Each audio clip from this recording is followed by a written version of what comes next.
اعوذ باللہ من الشیطان الرجیم بسم اللہ الرحمن الرحیم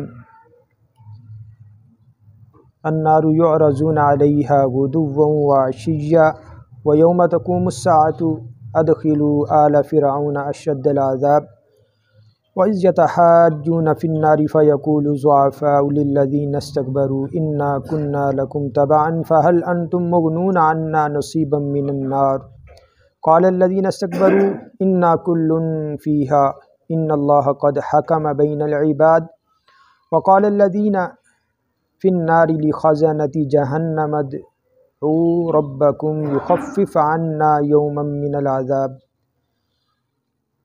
قالوا أولم تأتيكم رسلكم بالبينات قالوا بلى قالوا فادعوا وما دعاء الكافرين إلا في ضلال صدق اللہ العظیم۔ سورہ مومن کی آیت نمبر 46 سے آیت نمبر 50 تک ان آیات کے ترجمہ اور تفسیر پر مبنی ہے آج کا درس قرآن۔ گزشتہ آیات میں اللہ تعالیٰ نے جزائے عمل اور توحید کے مسئلے کو اللہ تعالیٰ نے بیان فرماتے ہوئے فرعون کی سرکشی، موسیٰ علیہ السلام کی نبوت و رسالت اور ایک مرد مومن کی اللہ نے تقریر کو بیان فرمایا کہ جو اس نے اپنی قوم کے سمجھانے کے لیے دین کی تبلیغ کی غرض سے ان کے سامنے کہی تھی۔ اللہ تعالیٰ نے اس طویل تقریر کو سورہ مومن کے تقریباً 2 رکوع میں اللہ تعالیٰ نے اس کو ذکر فرمایا۔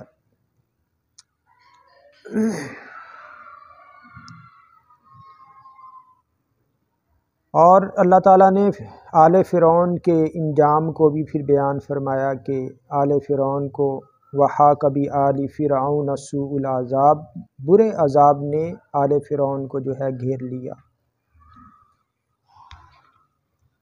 آج کی جو آیات ہیں اس میں خصوصی طور پر عذاب قبر کو بیان کیا گیا ہے۔ اہل سنت والجماعت کا یہ اجماعی اور متفقن علیہ مسئلہ ہے کہ عذاب کا جو قبر کا عذاب ہے یہ برحق ہے۔ قبر کی زندگی، قبر کا عذاب، قبر کی راحت، قبر کا ثواب برحق ہے۔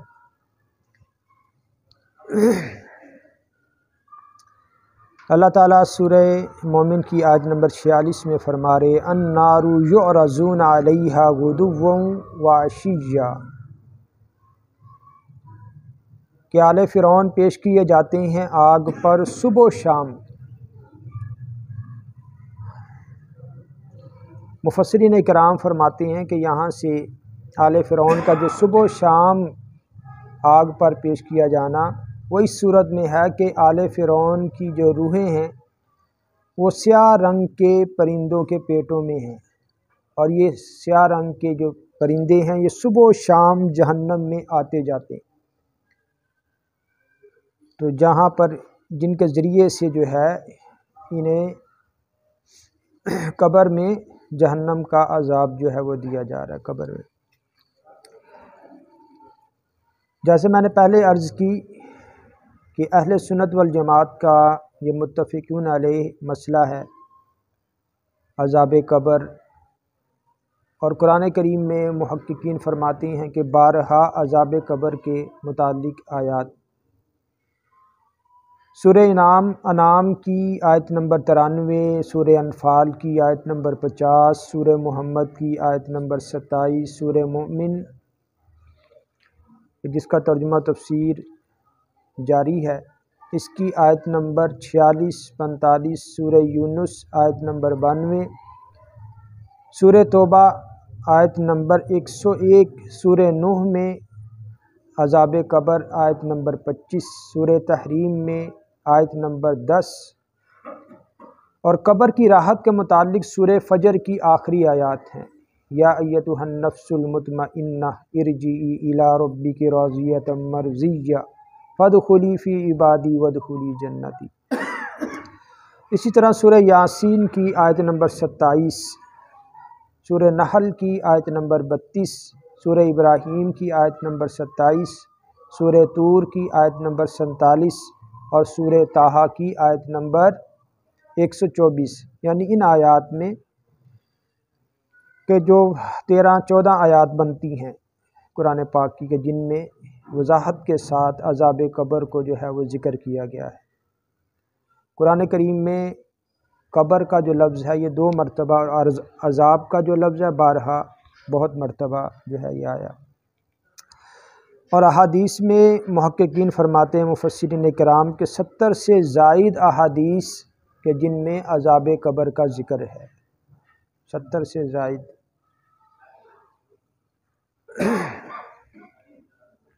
بہت سے فرقے ہیں، جیسے معتزلہ ہے، اسی طرح رافضی ہیں، چکڑالوی اور پرویزی جو فرقے ہیں، یہ عذاب قبر کے منکر ہیں۔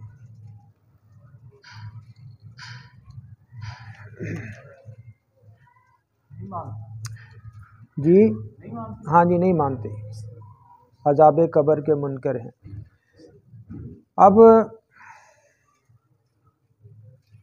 یہ تو سمجھ میں آتی ہے بات کہ انسان جو مرتا ہے اس کو جب قبر نصیب ہوگی تو اسے پھر قبر میں عذاب ہے یا ثواب، راحت ہے۔ لیکن اب سوال یہ پیدا ہوتا ہے کہ جو انسان جیسے کوئی کسی حادثے میں، دھماکے میں مر گیا، اس کے جناب چیتھڑے اڑ گئے، یا کہیں آگ میں راکھ ہو گیا، جیسے ہندو جلا دیتے جناب اپنی میتوں مردوں کو، یا کوئی ایسا ہے کہ جناب کوئی بد نصیب پانی میں ڈوب کے مر گیا، پرندے جناب اس کے جو دریائی مخلوق ہے، مچھلیاں اس کو نوچ نوچ کے کھا گئی، کوئی ایسے مقام پہ بیچارہ مر گیا جسے قبر ہی نصیب نہیں ہوئی، اور جانوروں نے، درندوں نے، پرندوں نے اسے کھا لیا۔ تو علماء فرماتے ہیں کہ اب اس کا جو خمیر اور جسم جہاں جہاں، اللہ کی ذات جانتی ہے اس کا جسم کہاں ہے، اگر اس کا جسم راکھ بن کر ہوا میں معلق ہو گیا تو اس کا عالم برزخ، جہاں اس کا جسم ہوا میں ہے اس کی راکھ، اس کا عالم برزخ ہوا ہے۔ اگر کوئی ڈوب کے مر گیا ہے اور قبر نصیب نہیں ہوئی، اور پانی میں، سمندر میں اس کے جسم کا کوئی ایک حصہ بھی اگر باقی ہے، کوئی بھی، اللہ کی ذات جانتی ہے، ذرہ برابر بھی کہیں جسم باقی ہے تو اس کے ساتھ اس کا عالم برزخ قائم کر دیا جاتا ہے۔ اسی طرح تمام جو صورتیں ہیں، یعنی عالم برزخ، چاہے مردہ قبر میں ظاہراً ہمیں دفن ہوتا نظر آ رہا ہے، چاہے اسے قبر نصیب نہیں ہے، یہ عالم جو برزخ ہے یہ حقیقی ہے، یہ حقیقت ہے۔ تو نبی صلی اللہ علیہ وسلم نے، حضور صلی اللہ علیہ وسلم نے عذاب قبر کے متعلق فرمایا کہ ان ھذہ الامۃ تبتلی فی قبورہا، کہ بے شک یہ جو امت ہے یہ عذاب قبر کے بارے میں، قبر کے عذاب کے بارے میں فرمایا کہ یہ آزمائش میں ڈالی جائے گی۔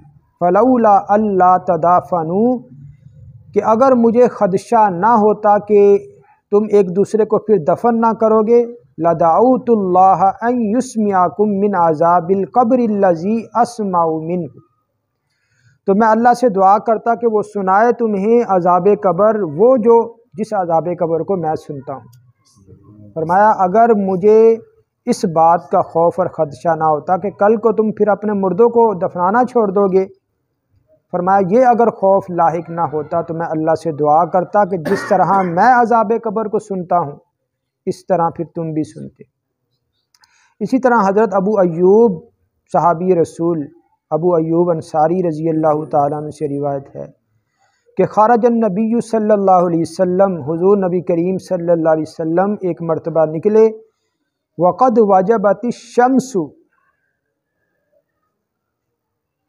اور سورج جو ہے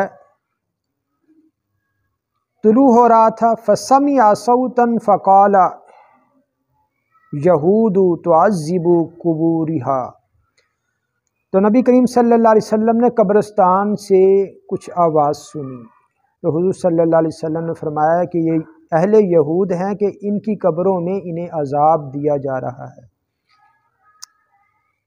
اسی طرح حضرت علی رضی اللہ تعالیٰ عنہ سے روایت ہے کہ ما زلنا نشک فی عذاب القبر حتی نزلت الہاکم التکاثر۔ فرماتے ہیں کہ ہم عذاب قبر کے بارے میں شک میں تھے کہ اللہ تعالیٰ نے سورہ تکاثر الہاکم التکاثر نازل فرما دی۔ اسی طرح بخاری شریف اور ابن حبان کی مشہور روایت ہے کہ جو عام ہم سنتے بھی رہتے ہیں علماء سے، مبلغین حضرات سے، کہ حضور صلی اللہ علیہ وسلم دو قبروں کے پاس سے گزرے اور آپ نے ان دونوں قبر والوں کے متعلق عذاب قبر کی نشاندہی فرمائی۔ فرمایا ایک کو عذاب چغلی کی وجہ سے ہو رہا ہے اور دوسرے کو کیا پیشاب کی چھینٹوں سے نہ بچنے کی وجہ سے ہو رہا ہے۔ اسی طرح نسائی شریف میں حضرت ام المؤمنین سیدہ عائشہ صدیقہ رضی اللہ تعالیٰ عنہ سے روایت ہے، فرماتی ہیں کہ حضور صلی اللہ علیہ وسلم دعا فرمایا کرتے تھے۔ اب وہ دعا کون سی دعا ہے؟ فرمایا اللہم رب جبرائیل و میکائیل و رب اسرافیل، کیا ہمارے اللہ، اے پروردگار جو کہ جبریل، میکائیل اور اسرافیل علیہ السلام کا رب ہے، اعوذ بک من حر النار، اے اللہ میں تیری پناہ چاہتا ہوں جہنم کی آگ کی گرمی سے، ومن عذاب القبر، اور فرمایا کہ عذاب قبر سے بھی میں تیری پناہ چاہتا ہوں۔ اسی طرح حضور نبی کریم صلی اللہ علیہ وسلم سے مروی ہے دعا، اللہم انی اعوذ بک من عذاب القبر و اعوذ بک من فتنۃ المسیح الدجال و اعوذ بک من فتنۃ المحیا والممات۔ تو احادیث سے مروی جتنی بھی دعائیں ہیں وہ ہم نماز میں جو دروشی پڑھتے ہیں اس کے بعد پڑھ سکتے ہیں۔ ضروری نہیں کہ ربی جعلنی ہی پڑھی جائے، ربی جعلنی پڑھ کے اس کے ساتھ احادیث یا قرآن میں جو دعائیں آپ کو یاد ہیں وہ آپ پڑھ سکتے ہیں۔ قرآن و حدیث سے ہونا ضروری ہے، اور یہ نہیں کہ انسان کے جو ذہن میں آ رہی وہ اردو میں اس کو مانگنا شروع کر دے، وہ آپ نماز کے بعد مانگیں گے۔ نماز میں جو ہے وہی دعا مانگنی ہے اتحیات میں کہ جو قرآن و حدیث میں وارد ہوئی ہے۔ اسی طرح حضور نبی کریم صلی اللہ علیہ وسلم کی روایات میں سے احادیث میں جو منکر نکیر کے سوالات ہیں یہ بھی اس بات کی دلیل ہیں عذاب قبر برحق ہے، راحت قبر برحق ہے۔ فرمایا کہ اگر تو منکر نکیر کے سوال کے جواب انسان مردہ دے دیتا ہے تو اس کے ساتھ پھر راحت والا معاملہ، اگر نہیں تو پھر دوزخ کا عذاب وہیں پہ اس کو جو ہے وہ شروع ہو جاتا ہے۔ فرمایا کہ ایک فرشتے اس کی دونوں کانوں کے درمیان ایسے نافرمان اور کافر کے ہتھوڑے سے اس قدر ضرب لگائے گا، فرمایا کہ اگر وہ کسی بڑی چٹان پر وہ ضرب جو فرشتہ اس جہنمی کے دونوں کانوں کے درمیان لگائے گا، فرمایا اگر وہ کسی چٹان پر لگائی جائے تو چٹان ریزہ ریزہ ہو جائے۔ فرمایا کہ اس آواز کو یہ جو جانور ہیں اور جنات وغیرہ چرند پرند یہ سنتے ہیں، ان کے سوا اور جو ہے وہ انسان نہیں سن سکتا۔ اسی طرح قبر کے عذاب کے متعلق احادیث میں آتا ہے 99 سانپ مسلط کر دیے جاتے ہیں جہنمی کے۔ تو میں نے پہلے عرض کی عذاب قبر دونوں کو ہے، روح کو بھی اور جسم کو بھی، روح کو بھی اور جسم کو بھی، دونوں کو عذاب قبر ہوگا۔ امام غزالی رحمہ اللہ اور دیگر محققین مفسرین فرماتے کہ عذاب قبر برحق ہے، اور ہم اس کا مشاہدہ یا ہم اس کا احساس ہم اس کا احساس نہیں کر سکتے، مشاہدہ نہیں کر سکتے۔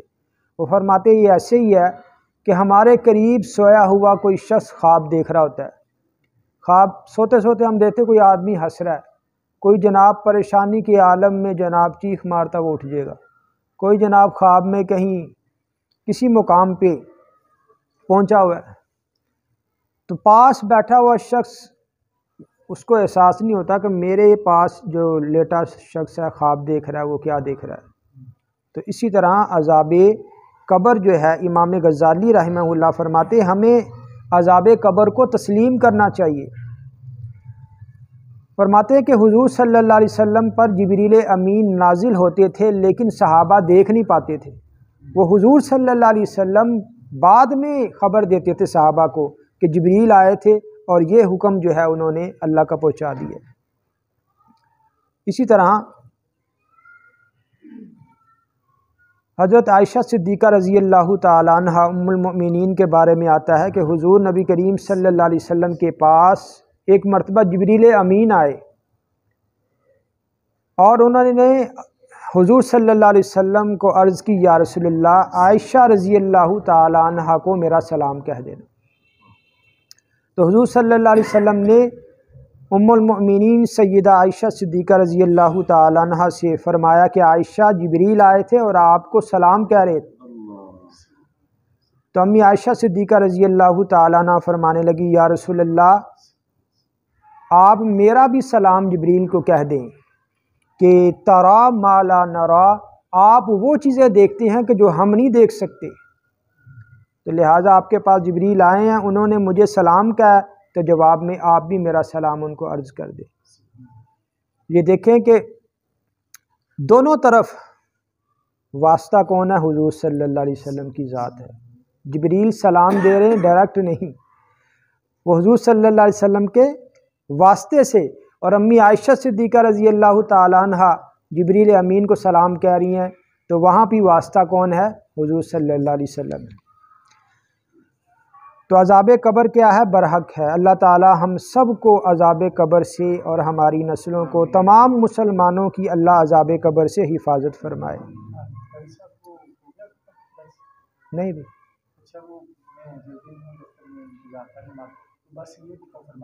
ہاں جی، جو بندہ چھٹی نماز سے نمازی ہوگا، جو بندہ حج عمرے کرے گا، جائے گا، جناب سے ہر چیز سے بچے گا، ہاں جی، بھیگنے کی چارنا لگائے گا، اور چھٹی نماز سے سورت ملک اور سورت خامین سجدہ پڑے گا، تو وہ بچے گا کہ نہیں؟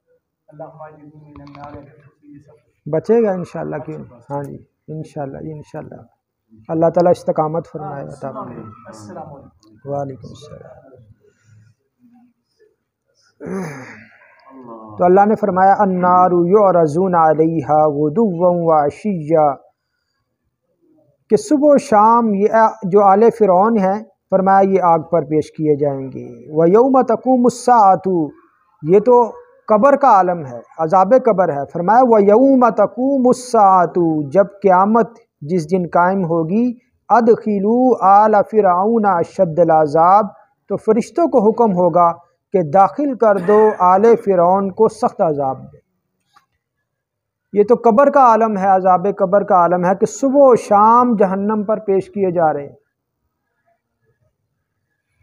فرمایا کہ جب قیامت قائم ہو جائے گی تو اس وقت فرشتوں کو حکم ہوگا ادخلوا آل فرعون اشد العذاب، کہ داخل کر دو آل فرعون کو سخت عذاب میں۔ وَإِذْ يَتَحَاجُّونَ فِي النَّارِ فَيَقُولُ الضُّعَفَاءُ لِلَّذِينَ اسْتَكْبَرُوا إِنَّا كُنَّا لَكُمْ تَبَعًا فَهَلْ أَنْتُمْ مُغْنُونَ عَنَّا نَصِيبًا مِّنَ النَّارِ۔ اب یہاں اللہ تعالیٰ جس طرح بہت سی صورتوں میں، خاص طور پر سورہ مومن سے پہلے جو صورت گزری ہے سورہ زمر، اس میں بھی اللہ تعالیٰ نے اہل جہنم کے آپس میں مکالمہ جو تھا اس کو ذکر کیا، تو اب اللہ تعالیٰ سورہ مومن کی اس آیت نمبر 47 میں بھی اور 48 میں اسی بات کو اللہ تعالیٰ ذکر فرما رہے ہیں۔ فرمایا وَإِذْ يَتَحَاجُّونَ فِي النَّارِ، اور جب جہنم میں آپس میں جھگڑا کریں گے، فَيَقُولُ الضُّعَفَاءُ لِلَّذِينَ اسْتَكْبَرُوا، تو کہیں گے ضعیف اور جو کمزور ہیں یعنی تابع، لِلَّذِينَ اسْتَكْبَرُوا، ان لوگوں سے جنہوں نے تکبر کیا یعنی جو متبوع تھے، اِنَّا كُنَّا لَكُمْ تَبَعًا، اب یہ جو کمزور تھے، جو تابع تھے، ضعیف تھے، یہ کہیں گے کہ بے شک ہم تمہارے تابع تھے۔ فَهَلْ أَنْتُمْ مُغْنُونَ عَنَّا نَصِيبًا مِّنَ النَّارِ، تو کیا تم بچانے والے ہو ہم سے جہنم کے عذاب سے کچھ حصہ، کہ جہنم کا کچھ عذاب کا جو حصہ ہے وہ ہم سے کچھ ہٹا لو، ہمیں جہنم کے عذاب سے کسی حد تک تھوڑا سا ہمیں بچا دو۔ قال الذین استکبروا، تو کہیں گے وہ لوگ کہ جنہوں نے تکبر کیا، جو متبو تھے، انا کل فینا، کہ بے شک ہم سب جہنم میں پڑے ہوئے ہیں، تابع بھی اور متبو بھی، سارے کے سارے جہنم میں ہیں۔ ان اللہ قد حکم بین العباد، بے شک اللہ نے فیصلہ کر دیا ہے بندوں کے درمیان۔ یعنی جہنم سے خلاصی کی ایک صورت جو انہیں نظر آ رہی ہوگی کہ شاید کہ ہم نے ان کی اتباع کی تھی، تابع جو ہے متبوع کو کہیں گے ہم ان کے پیچھے چلے تھے تو آج شاید یہ ہمیں عذاب جہنم سے چھٹکارا دلا دے۔ یہ جو ایک صورت بنتی نظر آ رہی ہوگی یہ بھی ختم ہو جائے گی۔ آگے پھر یہی جہنمی کہیں گے وقال الذین فی النار لخزنۃ جہنم، اور کہیں گے وہ لوگ کہ جو جہنم کی آگ میں ہوں گے، لخزنۃ جہنم، جہنم کے داروغوں سے، جہنم کے پہرے داروں سے، ادعوا ربکم، کہ پکارو اپنے رب کو، یخفف عنا یوما من العذاب، کہ وہ ہلکا کر دے ہم سے ایک دن کا عذاب، کہ ایک دن کے لیے ہی اللہ جہنم کے عذاب کو ہم سے روک دے۔ قالو، اللہ فرماتے ہیں آیت نمبر 50 سورہ مومن کی، قالو، یہ جہنم کے جو پہرے دار ہیں، چوکی دار، دروگے، یہ کہیں گے اولم تکو تأتیکم رسلکم بالبینات، کہ کیا نہیں آئے تھے تمہارے رسول تمہارے پاس کھلی نشانیاں لے کر؟ قالو بلا، اب یہ جہنمی کہیں گے جی ہاں، کیوں نہیں، ہمارے پاس ہمارے انبیاء رسول آئے تھے۔ قالو فدعو، تو اب یہ دروگے کہیں گے کہ اب پکارو، چیخو، چلاؤ۔ وما دعاء الکافرین الا فی ضلال، اور نہیں ہوگی کافر کی پکار اور دعا مگر ناکامی میں، کہ ان کا پکارنا اس حال میں ہوگا کہ ان کی بات سنی نہیں جائے گی، ناکام ہو جائیں گے۔ ایک روایت میں آتا، مفسرین کرام فرماتے 1000 سال کے بعد اللہ تعالیٰ کی طرف سے جواب آئے گا۔ 1000 سال تک یہ اہل جہنم پکارتے رہیں گے کہ ہمیں جہنم سے جو ہے نکالا جائے، تو اللہ تعالیٰ 1000 سال کے بعد جو ہے انہیں جواب دیں گے۔ اللہ تعالیٰ فرمائیں گے کہ جہنم میں ہی پڑے ذلیل ہوتے رہو اور مجھ سے بات نہ کرو، مجھ سے بات نہ کرو۔ تو دوستو یہی جو دنیا کی زندگی ہے یہ ہمیں موقع دیا گیا ہے، ہم ایک ایک لمحہ یا تو جہنم خرید رہے ہیں یا جنت خرید رہے ہیں، یا جنت کی نعمتیں خرید رہے ہیں یا جہنم مول لے رہے ہیں۔ تو دنیا کیا ہے؟ دار العمل ہے، اور آخرت دار الجزا ہے۔ اللہ تعالیٰ نے ہدایت کے زمرے میں جہاں انبیاء کو نازل فرمایا، کتابیں نازل فرمائی، انبیاء کو معجزات عطا فرمائے، وہیں پر اللہ تعالیٰ نے ہر انسان کو عقل سلیم بھی عطا فرمائی۔ ہر انسان کو اللہ نے عقل سلیم عطا فرمائی۔ ایک چھوٹا سا بچہ پیدا ہوتا ہے تو محققین کہتے ہیں کہ بچہ جب ماں کے پیٹ میں ہوتا ہے تو ماں کے پیٹ میں ہی وہ باپ کی خوشبو لے لیتا ہے، یعنی ماں کے پیٹ میں ہی اللہ اس کو باپ کی پہچان بھی کروا دیتا ہے۔ تو یہ کیسے ہو سکتا ہے کہ ہر بچے کو، ہر انسان کو اللہ نے اپنی پہچان نہ دی ہو؟ تو یہ ہماری کوتاہی ہے کہ ہم اپنے اعمال کی وجہ سے خود ہی اللہ سے دور ہوتے ہیں، ورنہ اللہ نے ہر بندے کو اپنی پہچان عطا فرمائی۔ اور پھر اللہ نے انبیاء بھی نازل فرمائے، معجزات، کتابیں۔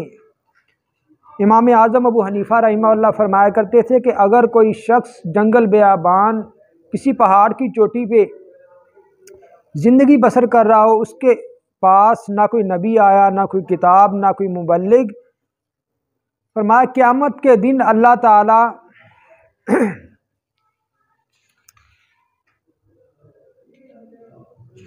اس سے نماز، روزے، حج، زکوٰۃ کا تو سوال نہیں کریں گے، لیکن فرمایا اگر اس نے شرک کیا ہوگا تو اللہ اس کی سزا اس کو دیں گے۔ کیوں؟ اللہ تعالیٰ فرمائیں گے کہ چاہے اس تک کوئی نبی نہیں آیا، چاہے کوئی مبلغ، کوئی کتاب نہیں آئی، لیکن اسے میں نے عقل دی تھی اور اس کے چاروں طرف اپنی نشانیاں چھوڑی تھی۔ اگر یہ سوچتا تو یہ اس سوچ پر اور اس نتیجے پر مجبور ہو جاتا کہ کوئی نہ کوئی ذات ہے کہ جس نے یہ ساری کائنات بنائی اور وہی بندگی کے لائق ہے۔ تو سورہ مومن کی آیت نمبر 50 تک 5 رکوع جو ہے الحمدللہ مکمل ہو جاتے ہیں۔ آئندہ درس میں انشاءاللہ اللہ کی توفیق باقی رہی اور زندگی بھی باقی رہی تو 6واں رکوع سورہ مومن کا اس سے آغاز ہوگا، اور کل سورہ مومن کے 9 رکوع ہیں، باقی انشاءاللہ 3 رکوع ان کا ترجمہ تفسیر، اور پھر اس کے بعد سورہ مومن کے سورہ حامیم سجدہ ہے۔ اور میں نے عرض کی تھی کہ سورہ مومن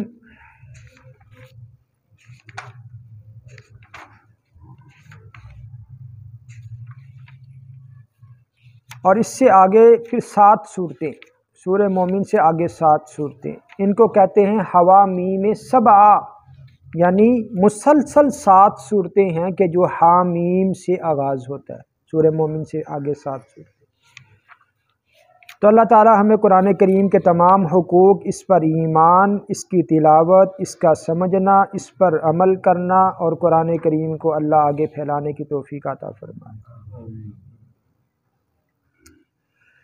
الحمدللہ رب العالمین والصلاۃ والسلام علی رسولہ النبی الکریم۔ یا ارحم الراحمین ہمیں قرآن کو پڑھنے، سمجھنے اور اس پر عمل کرنے کی توفیق عطا فرما۔ یا ارحم الراحمین حاضرین مجلس کی جتنی بھی جائز حاجات ہیں، خواہشات ہیں، ضروریات ہیں، اللہ اپنے پاک کلام اور اپنے حبیب کے صدقے وسیلے سے ان کی تمام حاجات کو پورا فرما۔ ان کے علم میں، عمل میں، صحت میں، عمر میں، مال میں، رزق میں، اولاد میں، کاروبار میں برکت عطا فرما۔ وصلی اللہ تعالی علی خیر خلقہ محمد وعلی آلہ وصحبہ اجمعین، آمین آمین آمین۔